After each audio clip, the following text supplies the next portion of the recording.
What up, what up, what up? Tone. Let's get it. We're talking real estate, life. Let's cut the bullshit enough. Let's get it started and stuff. I don't know. Is that what they say? How we doing? All right, let's go, y'all. It is John Wentworth, Real Estate AF. I don't know. We just, every time we make up a new name for this damn show, but I got my man Danny O'Brien on the microphone today. Tony Tone. It is a great day. You know what? I woke up. That's right. That's right. Good Lord willing. Amen. Today, good Lord willing. Yeah. Well, you know what? Today's Tuesday. We had a team meeting today. Everything went well. Let's shout out. Shout out. Yeah, I don't know how the clap works in the microphone, but we'll find out this episode. Now, right. remember, we're going to shoot some shit. Don't just start jumping in and asking me questions. Yeah, how was your week, man? It was great. It was great. I mean, the kids had all kinds of shit this weekend. Danny saw my photo. You saw the photo. I took Rocco up and played ball with him at Genesis. Holy shnikes. I mean, I was wore out. Hoops will get you. No doubt about it. Hoops will get you, especially the older you get. How was your week, Danny? It was great. It was busy. Hung out with some family. Feeling a little sick, but it's all good. I'm feeling it, I don't even know what sick means, brother. You ain't sick. It's all in your mind. We're rolling. After you leave out of this room, you will be unsick. Isn't that so true, though, getting that workout in the morning, how that just, man, I wish fucking everybody could get that and understand that. Like, no matter how I feel in the morning, if I get that workout in, everything's better. Everything's better. For sure. Well, I'm enjoying you guys. I did mine this morning. Nice. And you just feel accomplished. Yeah. You're beating. I always feel like I'm ahead of everybody. It sets the tone. Yeah, it does. Yeah. I saw something the other day. It's kind of funny. It says, best to work out in the morning. That way the brain don't know what you're doing. I don't get it.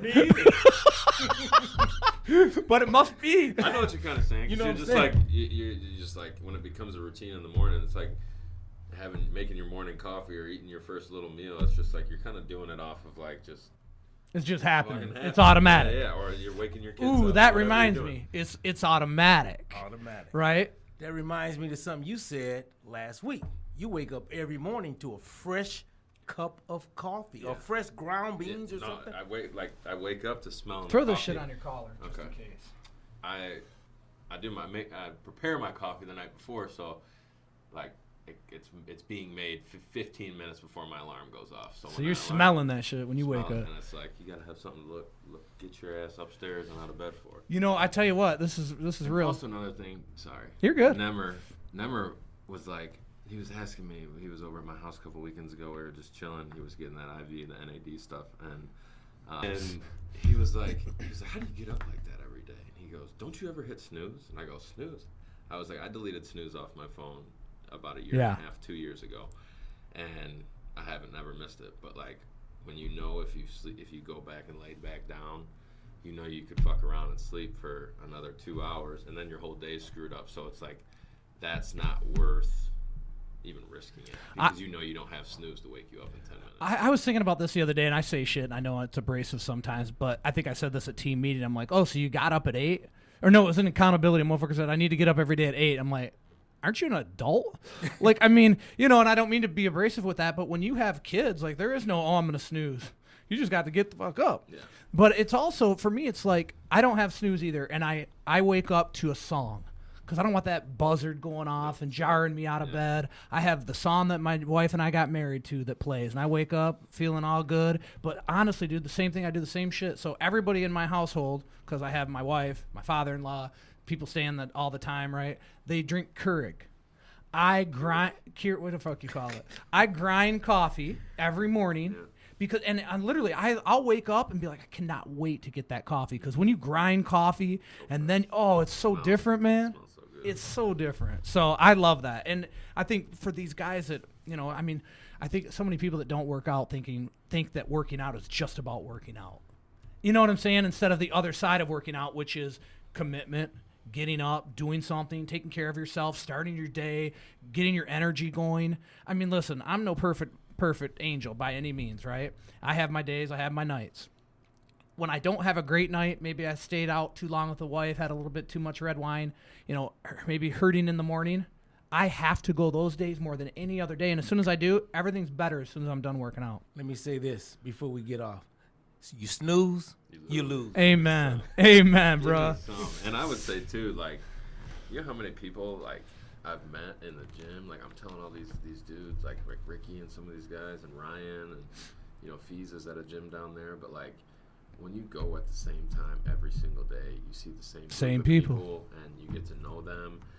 And I have a listing appointment on Thursday from a guy in Genesis. I have another listing coming in the spring from a guy in Genesis. You're building those relationships, right? It's just like, yeah, and you're just meeting people, and you're seeing the same type of people as you are. Well, that's what I was just going to They say. all respect it. And That's I've worked out next to these guys. You know what I mean? Here's the thing. They see your consistency in your personal life, and they know that carries over to your business life, and so that intrigues them because they know what it takes for them to get up every day, and so they recognize if somebody else is doing that same thing, that's who I want to work with. Well, you just took the words right out of my yeah. You just took the words right out of my mouth. The word we use around here starts with a C. Consistency. Yep. When they see the consistency, they're like, I got to beat that guy. I got to beat that guy. He's doing something right. You know what you're doing right? Staying consistent. Showing up. I love it. What am I teaching on Thursday, Tony? Consistency. Thursday training. But it's so funny because consistency is such a simple thing, and it's the most difficult fucking thing for people to have, which is mind-boggling. I mean, if you think about just the consistency of waking up every day at the same time, and you're really good with this. I know I do this. We got people coming in the gym now, a lot of people. Just waking up at the same time, getting your ass out of bed, and showing up to the gym. I mean, that's a catapult to your day. I always think about when I'm getting up, how many people are still laying in bed. Me too. Still laying in bed. A lot of them. I think all the realtors and stuff that show up at the same gym I work out with, when I'm finishing, and I'm like, I'm beating you right now. Yeah, I'm already ahead of you. Thinking it the whole time. Well, and then what about all the ones that aren't even showing up? They're not even fucking going anywhere till 11. Hey. Thank you. We're eating all their lunches. Thank you. All right, well, let's rock, Tony. I know we got some questions to get into. Again, I got my man, Danny O'Brien, in the house with us. We're going to pull in a special guest here every other week. I don't know. I just made that shit up. That's all right. It works. It works. So what do we got, Tony? What do we got today? All right, we're going to go. We got some questions that came in over the weekend. We're going to start with question number 1. Brother, are you ready for this? I got a question, and it says, John, have you ever experienced a loss in business, and how do you rebuild back that momentum after a loss? I'll tell you a funny loss. And here's the thing I think is important, right? People make mistakes, and hotheads fire people, and good leaders understand that people are going to learn and it's going to cost money. But it costs you less money than rehiring another bad person, right? Like, you could have somebody that makes a mistake, fire them, and then the next motherfucker comes along and makes another mistake. What are you going to do, fire them too? Like, you've got to understand people are going to learn, and there's a learning curve. I won't say the name because they're still with us today. Cost me $35,000 at a time when I didn't have $35,000. And it was a very simple mistake on a commission. I don't know if you've heard this story. So, you know, you get the breakdown, the seller's proceed sheet, right? Broke it down to $3,500 for commission instead of $35,000. Sent it in, signed it, and you know, you just caught the wrong person because most people would be like, "Oh, no big deal," because they already knew what the commission was. This sheet that I'm talking about, this proceed sheet it's not even a part of the contract for the people that are listening, right? But when you catch those people that are out to take every fucking thing they can get, right? And I had to take the guy to court. And by the way, once we got in court, guess how many times we've been in court? A whole bundle of times. Wow. Yeah, which is interesting because we just talked about takers today, right? Right. And so literally, this separate sheet of paper that is not part of the deal, or what did you say, the contract? Yeah. It's just a seller's proceed sheet, had $3,500 on it, so that's all he would pay in commission was $3,500. Now, you know, at that time, like, that was a huge, like, that was like damn near put us out of business shit, right? And that person's been with us 12 years now. Wow. She just don't touch it. I shit no more. No, I'm just kidding. She went on and kept doing that. But the idea is, like, have I ever had a loss in a business? Yeah. All the damn time. I mean, every year we try something new and it doesn't work out. And you know, it's like, especially from marketing, like, you try all these marketing things and you learn that didn't work after you spend 10 grand. Right. You try this, you learn that didn't work after you spend 3 grand. Like, you try all of these different things. So for sure. I mean, in anything in life, have you ever had a loss in life? Yeah, but you got to keep going. I like your answer about rebuild, because I say that because that was 12 years ago and you're still building. Oh, well, you're always building. I mean, you've never arrived. You know this being an athlete. I mean, you just shared the other day a pretty cool story, and it's like as soon as you think you've arrived, you're fucked, and that's a fact. That's when the devil comes for you, man. It's no, it's Yeah. well, it's 100% real. Yeah. it's Dan, like I'm gonna ask you a question now. that'd be nice if you. He is our guest. Yeah. How do you rebuild Rebuild. I think number one thing is you have to from a loss? from a loss. You have to look in the mirror. Number one, find out what am I doing wrong. I thought it was funny how you brought up in the team meeting today how you were like, probably the last time I was struggling in this business was the last time probably anybody came to you and said, what am I doing wrong? Remember Yeah. that was about Yeah, that 2.5 years ago, and I was Yeah. like, what the fuck am I doing I wrong? remember that because you talked to me. Yeah. I don't even think it was that long ago. I think it was like a year and a half. It just Maybe, feels like 2.5 yeah. years because you've had such an abundance since then. And ever since then, I got committed to the everyday thing. So you just got to go back to the basics. That's the only way to rebuild. Once you go back to the simple, mundane, stupid things that you know you should have been doing that you got away from. Like in the podcast last week, you start thinking it's you and it's the process that you've been doing. It's not you that is so fucking great. It is the little things that you were doing on a consistent basis, consistency. Yeah. And once you go back, and when you're diving into those things, you don't have time to worry about what was me and like, oh, I lost. You're just worried about where can I get the next win. Well, I think the cool thing about that, too, is it keeps you in that place of humility, too, because we all can get in a spot where, like, oh, yeah. Because I think there's two things, right? Like, when you do that consistency and you show up and you do the work, it does allow you to shine a little bit brighter because now you're not stuck in all of that monotony. You're just doing it automatically, which is huge. But I think, you said it best because you framed that question to him a little bit different than you did to me. I'm thinking business.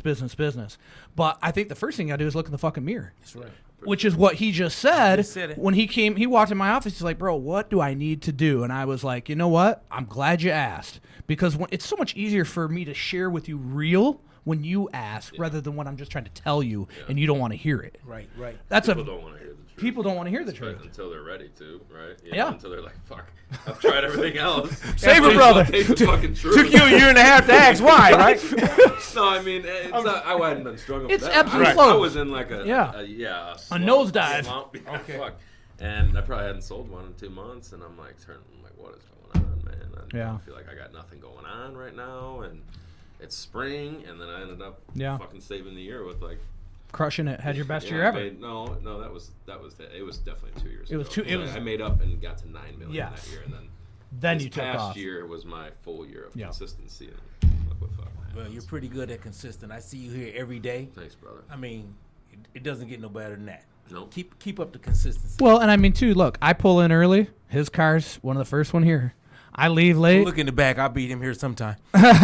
Just kidding. No, you do. You beat everybody. You beat everybody. You're Mr. Consistency, too. But, I think the other thing, too, that's interesting about consistency is it allows people to rely on you also. Yeah. And that's a big piece. Like, there's the business side. Like, yeah, I reap the benefits from the work that I do, but it also creates this identity of yourself that, hey, you can rely on me. I'm going to be in the gym at this time. I'm going to be at the office at this time. I'm going to work. You know what I'm saying? That's funny because like once you miss a day, like everybody, like when you're that consistent. Where were you? Dude, Yes. Where were you? That is true. It's fucking 100%. Like I'll be gone from the office one day and Jackie Ream was like, I thought something was wrong with you. Yeah. And I'm like, I can have a fucking day. Like, and like, you don't go to the gym, at the same time one day. Like yesterday, I went in one late. I just fucking feeling like shit, but no excuses. I was a bitch. And people this morning were like, there's one dude that gives me eggs now. I buy eggs from his fucking backyard. He brings them in on Monday. He's like, what the fuck? Where were you? Yeah, he was like, I had your eggs are in by your locker. I'm Wow. like, my man. Well, so let's round this one out. First, you got to look in the mirror. You got to acknowledge it. You got to own it, right? And from there, then you got to work on fixing the shit. So bouncing back from a loss, you got to own the loss. You got to own the responsibility of it, and then you got to fix it. And I think the other thing you got to do is once you own it, then you got to forget it. Because if you own it and then you stay lost in it, it's like it privately haunts you. And I think that being a goalie for me, that's so good for me in life. Because I'm like, another goal went in. All right, on to the next one. So I think that's huge. Speaking of goal hockey, Powers, man, blew it up. I was there. You was went? So sweet, bro. That's cool. The kid buried 4 Yeah. seconds left, breakaway, game-winning goal in the state. Rocco was supposed to go Terra. It was so badass. I heard seen that. Tara there. I know. Well, Rocco Yeah. was supposed to be there. Oh, Instead, he shit. took me to the gym. Let me see your phone right Their quick. first state, was that their first First state, yeah. championship, Yeah, right? I mean, I played a lot of those hockey players were my boys in high school, and man, I think we went down there 3 times when Yeah. I was there, and they lost. We went down. Christian went twice. Yeah. Yeah, You know, I Yeah. mean, shoot. you run into the UP teams and shit. Yeah. Awesome. Well, great answers. Here we go. John, this one came in over the weekend also. Question says, John, what are some ways to control the conversation with the client? Don't give them a way to say no. How do you do that? Well, I don't really understand the question, but essentially what I think they're trying to say is, you know, controlling the conversation. I don't know. I mean, people talk about leading, guiding. I just think people use bad verbiage often, right? Danny can probably talk to this when you're speaking to a client. People just use bad verbiage. So, for example, they'd say, hey, do you want to buy this house or no? Well, what do you think they're going to say? You know what I'm saying? Like, Instead of saying, hey, what do you think of this? yeah. Like, get them to start talking about how they actually fucking feel and what they think. And I've like that simple question. I've been like, it's not my house. You don't gotta tell me. I want to know exactly how you feel Yeah. about it. And then they'll be like, oh, thank God, this place is a piece of Yeah, this You is know what I nothing. mean? Or Well, whatever. When you say or no, you're closing the conversation. and they're like, yeah, no, let's just go Yeah, to the exactly. next one. And Yeah. instead of finding out what they don't like about it. I mean, I think about that shit on a date, right? You're on your first date, and it's going good. And you're like, so do you want to kiss or no? What do you think? She'd be like, no. She's going to say no. Right? Kissing her. Instead of just kissing her. Yeah. You know what I'm saying? So I don't really think about controlling the conversation. I think what Danny said is opening up the conversation, allowing people to have a conversation. But inside of that conversation, people really have to be aware of the words that they're using. Because, man, words, how you frame what you say can change. You know what people always say right now, like, you know, you can text something and people can read it 50 different ways. Correct. Well, I can also say the same sentence and it be read 50 different ways on how I frame it and the words that I use inside of that sentence. So I just think it's important when you're conversating with clients, because really this is what it's about, is the conversation with clients, is that it's open and honest. And if you're focused on open and honest, then you can't mess that up, right? Little more context when you're sending in these questions, people. All right, what else we got, Tom? All right. Question number 3. John, how do you overcome the victim mentality, and have you ever had a victim mentality? Interesting. I'll let Danny Very jump. interesting I'll, question there. I'll let Danny jump on that one. Danny, jump on I that talk one. about this a never- lot. So I don't think I ever have had that mentality because my mom never let me. My mom was always she always pounded at how blessed we were, right? So there was no chance to be a victim. How much she appreciated, you know, what she did for us, and she never let us feel that way. She said, you can go get what you want, you know what I mean, if you work hard, and we saw her working hard, and I don't think that was ever even an option in my life, to be honest. I remember you telling me that story when you started a while ago about your mom was just She's a beast. was relentless. Yeah, relentless. for Relentless. sure. Definitely. I mean, for me, I actually used to think to myself, and you know, I didn't have a mom, and my dad was an interesting character, and I remember saying to myself, why me? Why does it always happen to me? Why me? Why me? Right? I remember, you know, trying to run away. Like I remember all these things, and I remember one day I ran away and it was raining like crazy. I'm like, why is it raining when I'm trying to run away? You know, and I was Because about you weren't supposed to be running and, away. and I was about 3 blocks down the street. You know what I'm saying? So It's interesting though, like, because my mom had, you know, similar upbringing to you, and you know, she lost a lot at a young age and dealt with a lot of family trauma, and I don't think you would ever let Rocco. no. So it's just from what you guys both experienced, you're not gonna let some. You're setting the tone yeah, now for the people. You're saying there's no Yeah. way you're doing that. I've been there. It doesn't work. Well, I think the other thing for me too was understanding that I've actually been a victim. Like, obviously, you guys know that story, and I'm not going to go into the shit now. And so I just kind of came up once I started kind of figuring life out and figuring out my shit, that nothing really was about me. You know, everything was about the world's going to keep on moving no matter what. No matter what. If I die today, the world's going to keep on churning, right? Now, hopefully I have some of you guys, I hope you guys show up to the funeral and shit. You do the eulogy. But sooner or later, after a day or two of mourning, life goes on, right? And I think understanding that. But so I have always had this feeling like I can't stand people with the victim mentality. You know, when I'm saying I was saying that shit, I was 12 years old. You know what I mean? Right. But once I started really becoming an adult and recognizing that being a victim means you're not in control. Right, like when I was victimized, I don't know how you say that shit. You said it right. I was 6. I wasn't in control. I couldn't have been in control. When you're in control, you can't be a victim. So now, if you can control your situation, you can't be a victim. So we hear this, and I think right now everybody's in this shit, right? Because it gets them likes and hearts, and that's the worst part. And that makes me really, I don't want to say. It makes me resentful towards people because they're actually diminishing something that a real victim went through by playing the victim, right? Well, woe is me. Well, why did you get that listing and I didn't? And, you know, I mean, you go on and on and on with it all the time.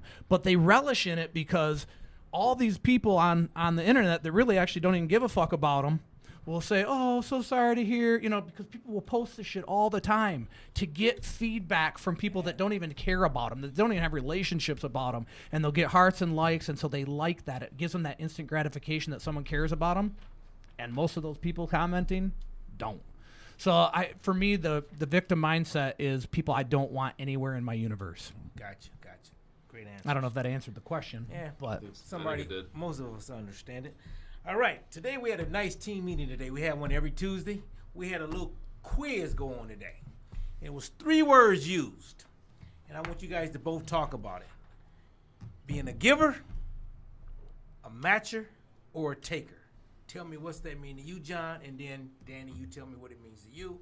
We won't do the numbers and everything, but well, I think just to start off, like for context, like I rolled that out off the top of my noggin, out of the fucking blue, figured it out 10 minutes before the meeting because that's what I do. Like you do. But I think because of that, there was not a good understanding of what's the context of what I'm talking about. Right. And for me, the context was how do we live our lives? What is the intent behind what we're doing with our lives? And so with that context for the audience, I think it makes it a little bit different idea. Like for me, you know, I was listening to a podcast that talked about that, which is why I brought it up. And it was just very interesting. And I look at myself as a giver. Like I love doing things for other people, spending time with people, going places, taking people to dinner, like doing all of the shit, right? Throwing people on my uncle's plane and going flying somewhere and, you know, whatever it is.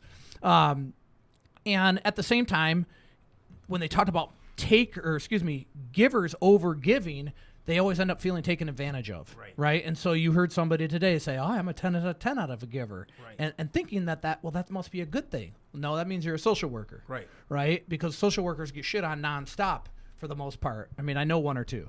And so what I thought was really interesting about listening to that podcast was just the fact that, because I know that, you know, people always say give to get. I feel like you got to give to give. But obviously, the more you give, the more that comes back to you. And I think we talked about something earlier, like when you do the right thing, shit just starts to take care of itself. It's the same thing with that. When you put goodwill into the universe rewards you. The God rewards you. Whatever you want to say, whoever you are, based on your religion, you can look at that. For me, I know that's goodwill creates goodwill. And God will reward us. And I always say this, like, there's so many times in my life that something has happened, and I'm like, wow. That is God returning something for what I've done in abundance. In abundance. And I always have this term, like, that's when you know the world is round, because shit comes full circle. It truly does. And when you're doing quickly. And when you're doing bad shit, or you're doing shit just for you, and you're not caring about you're not really caring about people, it's all about you, that shit comes quick too. Full circle. That's right. You know, and so it's like, I don't know, but the whole point of my shit is that what they came up with this through studies was that the person that really received the most gave 8 out of 10 times. I thought that was pretty wild. Yeah, I didn't even take it in the context. Was it like you only got 10 total points and you had to give each one a few? Is that a question? I think it was just... I was reflecting, too, just looking at each word, right, and, like, more like what I did. I definitely don't have, like, the matcher's mentality. Like, I don't keep score with people. Right. I don't think about that.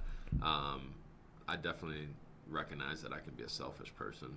I'll probably more than I give sometimes. But how do you recognize? What makes you think that, or how do you recognize that? I just know I could go out of my way to help more people, to where I kind of wait for people to ask for help. But I always give to the people that I see are working hard. So I can be selfish with my time. But, that's because I know, I'm giving a lot of time to my family there's certainly, outside of there's still, I think time is one of those things, like, you got to get your stuff done. Yeah.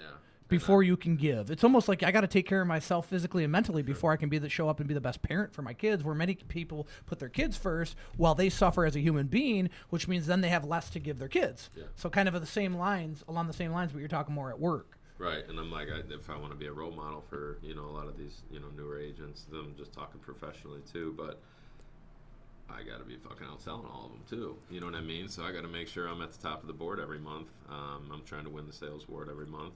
And TSA. Yeah, facts.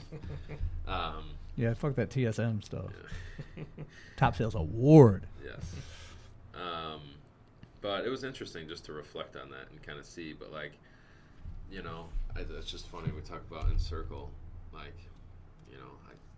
Those kids from Fenton reached out to me last week to come speak to their class, and I took time to come up with a good, and I ended up speaking for like 45 minutes straight. And just got on a roll and had a great talk with these guys and let them ask questions. And then the shit like yesterday, my boy getting traded to the Lions drops in my lap. And, and he's going to buy a house, and he's just got a great contract, and I'm really happy for him. And a couple other dudes I used to play with just got big money down in New Orleans and a couple other places. So I'm like super happy to watch them, all getting those second contract deals so where they can retire in the future. And I'm in a position where I can help one of them. So which is super cool. Fucking awesome. Well, and it's awesome that they reached out because you know what I mean. They, who knows how all that shit works. It was works. like 30 minutes after the shit got announced. He FaceTimed me. I just texted him. And I was like, "Congrats, bro! Welcome to Detroit." And wow, that's awesome. So now watch. Did you do that thinking, "Oh, motherfucker might buy a house"? No. Okay. Yeah. So I was also with. When he was playing for the Steelers. I was down at another teammate's wedding, and I hung out with him every other day. You know what I mean? We were there, and I was, it was just good to be with him. And then, and I literally had the conversations with him. I'm like, I'm hoping one of you fuckers gets traded to Detroit, man, or somebody gets signed on the second contract. Right, because we need them. Yeah, I'm like, we need y'all. But now they actually are. But now they're actually probably excited to come. Yeah, no, there's a lot of juice around on the team, and I don't know. Hopefully, we can, find a way to get involved with their organization. And yeah, that'd be awesome. Yeah. I think the other part too, why I would love, like, people always think about, we know that inside of life, there's so many people that they just want that relationship because there's money involved for it. I want that relationship because I know we can take care of them better than anyone else and save money for them, or make sure that they get that one that they truly wanted rather than what's in it for us.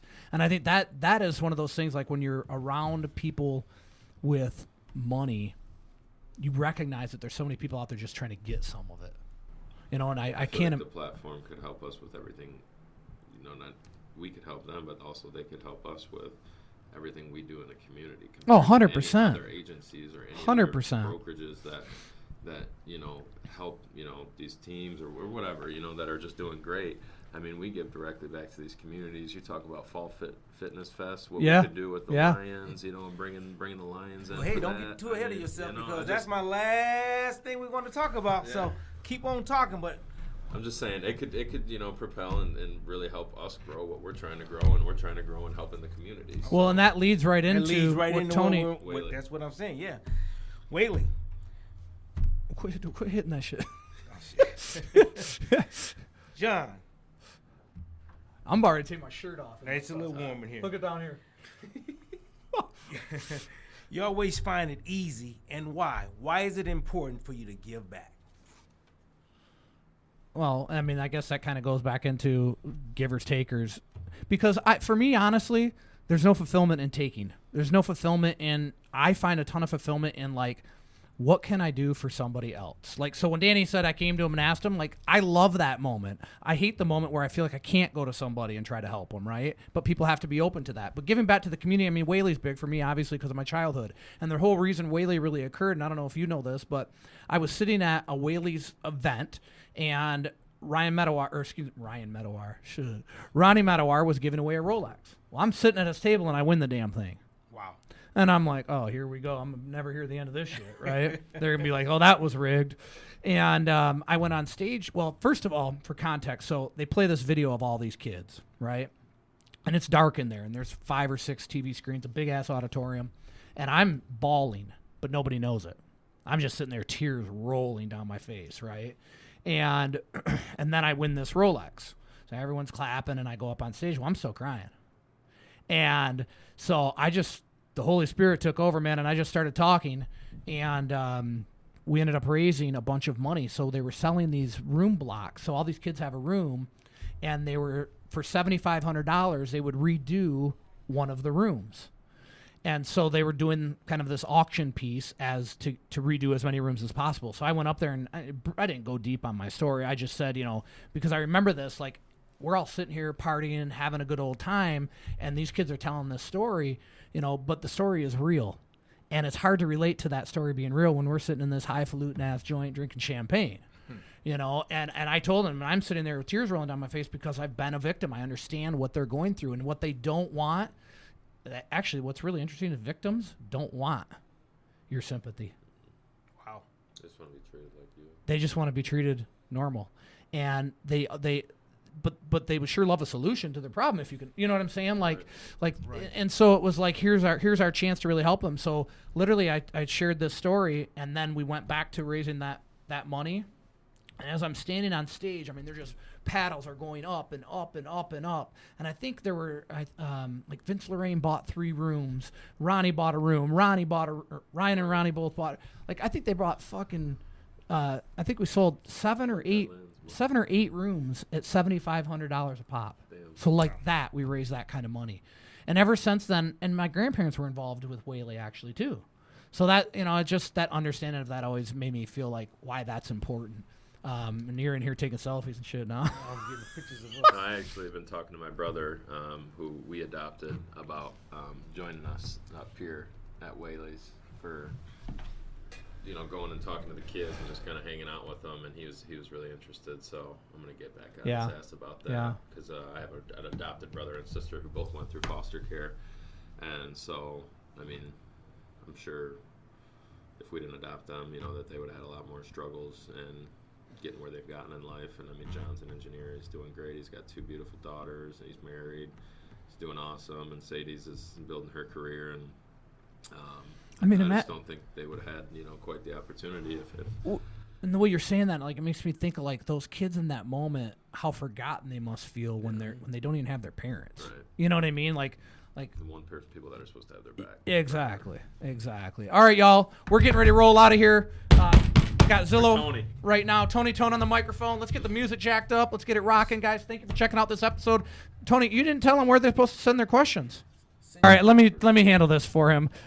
Please send your questions for Tony or myself or one of our magical guests to questions@johnwentworthgroup.com. Where the hell is your music on here?